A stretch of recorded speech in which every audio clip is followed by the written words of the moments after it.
دشمن بنانے کے لیے ضروری نہیں کہ آپ کسی سے لڑائی کریں، بس حق اور سچ بولے۔ بے شمار دشمن آپ کو اپنے خاندان میں ہی مل جائے گی۔ ہمیشہ جوڑنے کی کوشش کیجیے، توڑنے کی نہیں۔ دنیا میں سوئی بن کر رہیے، کینچی بن کر نہیں، کیونکہ سوئی دو کو ایک کر دیتی ہے اور کینچی ایک کو دو کر دیتی ہے۔ زندگی ایک انجان کتاب جیسی ہے، اگلی صفحہ پر کیا لکھا ہے کسی کو نہیں پتا۔ ہر شخص تو ہوتا نہیں ہر بات کے قابل، ہر شخص کو ہر بات بتایا نہیں کرتے۔ یہ تخت خدا ہے، اسے تم پاک ہی رکھنا، ہر شخص کو اس دل میں بسایا نہیں رکھتے۔ خاموشیوں کو جو تیرے خاطر میں نہ لائے، اس شخص پہ الفاظ کو ضائع نہیں کرتے۔ کاش میں لوٹ جاؤں بچپن کی ان وادیوں میں، جہاں نہ کوئی ضرورت تھی نہ کوئی ضروری تھا۔ ہر بات کہہ دینے کی نہیں ہوتی، کچھ باتیں سننے کی بھی ہوتی ہے، کچھ سمجھنے کی، کچھ جذب کر لینے کی اور کچھ سہ جانے کی بھی ہوتی ہے۔ اللہ کو بتایا کرے، اپنی دل کی کیفیت اسے بتایا کرے کہ آپ کیا محسوس کر رہی ہے، کتنی تکلیف میں ہے۔ آپ یقین کریں وہ بہت پیار سے سنے گا۔ اس کے سامنے رو لینے سے ہی آپ کے دل میں سکون اترے گا۔ بے شک وہ دلوں کا ہمراز ہے۔ جو شخص نیک سلوک کرنے سے درست نہ ہو، وہ بدسلوکی سے درست ہو جاتا ہے۔ انسان کا بہترین ساتھی اس کی صحت ہے، اگر صحت ساتھ چھوڑ جائے تو ہر رشتے کے لیے بوجھ بن جاتا ہے۔ منافق آل ان ون ٹائپ کا وہ پرزہ ہے جو ہر قسم کے ماحول میں، ہر قسم کے لوگوں کے ساتھ پوری طور پر ایڈجسٹ ہونے کی صلاحیت رکھتا ہے۔ اگر آپ محسوس کریں کہ کوئی آپ سے اکتا کر دور جانا چاہ رہا ہے، تو آپ کو چاہیے کہ خود ہی اس سے 4 قدم دور ہو جائے۔ کچھ بھی برداشت کر لیں، مگر نظر انداز کرنا گوارا نہ کریں۔ اگر وہ آپ سے دور رہ کر خوش ہے تو آپ کو چاہیے کہ آپ اس کو وہ خوشی دے دیں۔ کبھی سیکھنے کے عمل سے دور مت ہو، کیونکہ زندگی ہر وقت سبق دیتی رہتی ہے۔ عقل مند سوچ کر بولتا ہے، بے وقوف بول کر سوچتا ہے۔ جن لوگوں کی تنہائیاں پاک ہوتی ہے، ان کی دعائیں کبھی رد نہیں ہوتی۔ ماں محبت کا سمندر، باپ شفقت کا سمندر، ماں دعاؤں کا ذخیرہ، باپ عطاؤں کا ذخیرہ، ماں گھر کا ہیرا، باپ گھر کا چراغ، ماں جنت کی ضمانت، باپ جنت کا دروازہ۔ اللہ سے رشتہ اتنا مضبوط رکھو کہ تمہیں کسی کے سہارے کی ضرورت نہ رہے۔ انسان اتنا مضبوط ہے کہ پہاڑوں کا سینہ چیر کر رکھ دے، اور کمزور اتنا کہ لہجوں اور لفظوں سے ٹوٹ جاتا ہے۔ بہت کچھ جان کر خاموش رہنا میرا ایک سوچا سمجھا فیصلہ ہے۔ سوچ سمجھ کر زندگی گزارو، کیونکہ جو آج مٹی کے اوپر کرو گے، کل مٹی کے نیچے اس کا حساب بھی دینا پڑے گا۔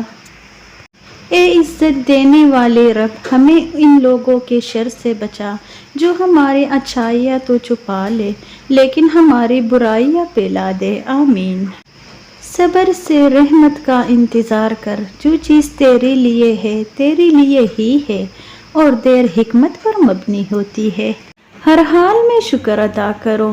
آپ اپنی زندگی سے بھلے ہی خوش نہ ہو، پر کچھ لوگ ایسی بھی ہیں جو آپ جیسی زندگی جینے کے لیے ترستے ہیں۔ جب تک چاہو تو اللہ کے سامنے جھک جایا کرو، کیونکہ لوگ تھوڑی سی غلطی پر چھوڑ جاتے ہیں، لیکن اللہ تھوڑی سی عبادت میں بھی تھام لیتا ہے۔ سب سے بہترین صبر وہ ہے جو تم نے اللہ کی رضا کے لیے کیا۔ تلخ یادوں اور باتوں کو بھول جانے کی عادت ڈالیے۔ ہر بات کو یاد رکھنا اپنے ذہن کو کباڑ خانہ بنانا ہے۔ جو دل کی زمین کود کر مقصود حقیقی کا خزانہ نہ نکال سکے، اس کے نصیب میں زمین کے خزانے ہی آتے ہیں، اور ایسے لوگ بد نصیب کہلاتے ہیں۔ روتا وہ انسان ہے جس نے رشتہ دل سے نبھایا ہو، ورنہ مطلب کا رشتہ رکھنے والوں کی آنکھوں میں نہ تو شرم ہوتی ہے نہ تو پانی۔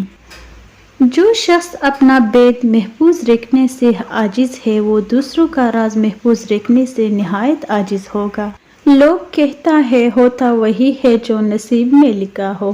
اللہ پاک قرآن میں کہتے ہیں تم مجھے پکار کر تو دیکھو میں نصیب بدلنے پر قادر ہوں۔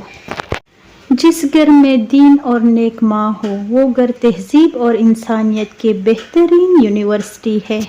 کاغذ کی کشتی تھی پانی کا کنارہ تھا، کھیلنے کی مستی تھی دل یہ آوارہ تھا، کہاں آ گئی اس سمجھداری کے دلدل میں وہ نادان بچپن بھی کتنا پیارا تھا۔ محبت روٹھ جائے تو وبائیں پھیل جاتی ہے، تو دیکھ لو جانا تمہارے شہر میں آج جنگلوں کا سکوت ہے، تمہیں ناز تھا جس پر وہ محبت بھی مشروط ہے، تمہارا حسن بس ایک سراب ہے اور کیا دلکش کیا بدصورت ہر چہرے پر نقاب ہے، ہر شخص باحجاب ہے۔ انسان کو کسی حد تک اکیلا رہنا بھی سیکھنا چاہیے، کیونکہ کیا پتہ کون کب کہاں ساتھ چھوڑ جائے۔ اچھے رشتے اور زندگی کے ہمسفر جب بھی ناراض ہو تو انہیں منا لینا چاہیے، کیونکہ جب بھی تسبیح ٹوٹتی ہے تو اس کے دانے چن لی جاتی ہے۔ ہر ایک سے چاہے دشمن ہی کیوں نہ ہو دین کی تعلیمات کے مطابق سلوک کرنا دراصل معاشرے میں دین کو پھیلانا دین ہی کی خدمت ہے۔ حضرت حسن رضی اللہ عنہ نے فرمایا انسان کی تباہی تین چیزوں میں ہے، تکبر، حرص اور حسد۔ حضرت علی رضی اللہ عنہ نے فرمایا ہمیشہ اخلاق سے بات کرو، کیونکہ انسان پر سب سے زیادہ مصیبتیں اس کے اپنی زبان کی وجہ سے آ جاتی ہے۔ فاصلوں سے کبھی فرق نہیں پڑتا، اگر رشتوں کی جڑیں مضبوط ہو تو۔ کبھی کبھار بحث کرنے سے بہتر ہے جو آپ کو جیسا کہہ رہا ہے آپ ویسا تسلیم کر لیں، کیونکہ وقت کے پاس بہتر جواب ہوتا ہے اور کانوں کے کچے لوگوں کو وقت ہی جواب دیتا ہے۔ خوبصورت لوگ ہمیشہ اعلیٰ اخلاق کے حامل نہیں ہوتے، لیکن اعلیٰ اخلاق کے لوگ ہمیشہ خوبصورت ہوتے ہیں۔ اپنی پسند کو اللہ کے سامنے ظاہر کرو، بے شک جو دل میں خیال ڈال سکتا ہے وہی نصیب میں بھی ڈال سکتا ہے۔ کسی دوسرے کے گرنے پر خوشی مت کیا کرے، کیا معلوم کل کو تیرے ساتھ کیا ہوگا۔ قرآن کی یہ خوبصورتی ہے کہ تم اسے بدل نہیں سکتی لیکن یہ تمہیں بدل سکتا ہے۔ حسد وہ واحد خزانہ ہے جس کے پاس جتنا زیادہ ہو وہ اتنا غریب ہے۔ اپنے کردار پر ڈال کر پردہ ہر شخص کہہ رہا ہے زمانہ خراب ہے۔ مصلحت آمیز جھوٹ فتنہ پھیلانے والے سچ سے کہیں بہتر ہے۔ اللہ تعالیٰ فرماتا ہے اللہ کی اچانک پکڑ سے وہی قوم بے خوف ہوتی ہے جو تباہ ہونے والی ہو۔ اولاد یاد رکھے باپ نے اپنی پوری کوشش کی ہے۔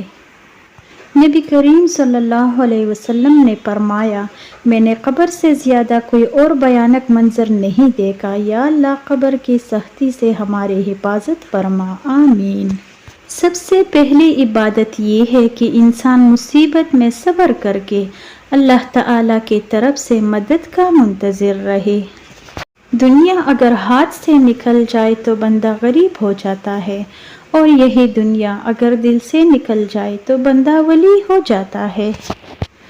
کسی کو اتنا مجبور نہیں کرنا چاہیے کہ وہ اپنی خاموشیاں توڑ کر لفظوں سے تمہاری دھجیاں اڑا دے۔ سوچ سمجھ کر زندگی گزارو، کیونکہ جو آج مٹی کے اوپر کرو گی کل مٹی کے نیچے اس کا حساب بھی دینا پڑے گا۔